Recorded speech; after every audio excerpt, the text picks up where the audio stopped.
사람들이 요즘 착각하는 게 있습니다. 윤석열 대통령과 김건희 여사 주변에 불거지는 잡음 때문에 윤 대통령에 대한 지지율이 떨어지고 탄핵 얘기까지 나오고 있는데요. 윤석열 대통령을 부정하고 공격하면 곧 이재명 대표를 지지하는 것으로 착각하고 있다는 사실입니다. 하지만 이것은 잘못 인식한 것 아니겠습니까? 이재명 대표는 범죄자입니다.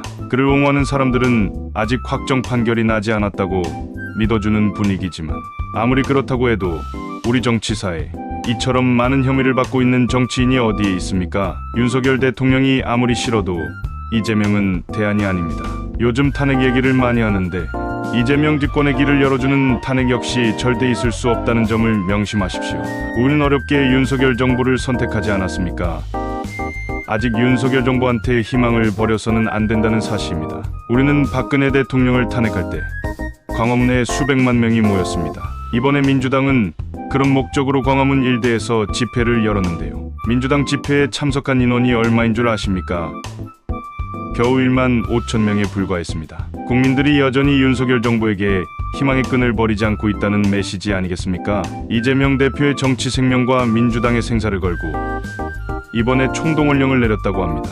그런데 고작 그 정도밖에 모이지 않은 것입니다. 일반 시민은커녕 당원들조차도 제대로 참여하지 않은 것으로 드러나지 않았습니까? 보수 측에 희망이 있다는 증거입니다. 윤석열 대통령의 지지율은 추락하고 있지만 국민의힘 지지율은 오히려 2% 오르지 않았습니까? 또한 한동훈 대표의 지지율은 윤 대통령 지지율의 2배이지 않습니까? 국민의힘을 통해서 여전히 대한민국을 지키고자 하는 국민적 바람을 엿볼 수 있습니다.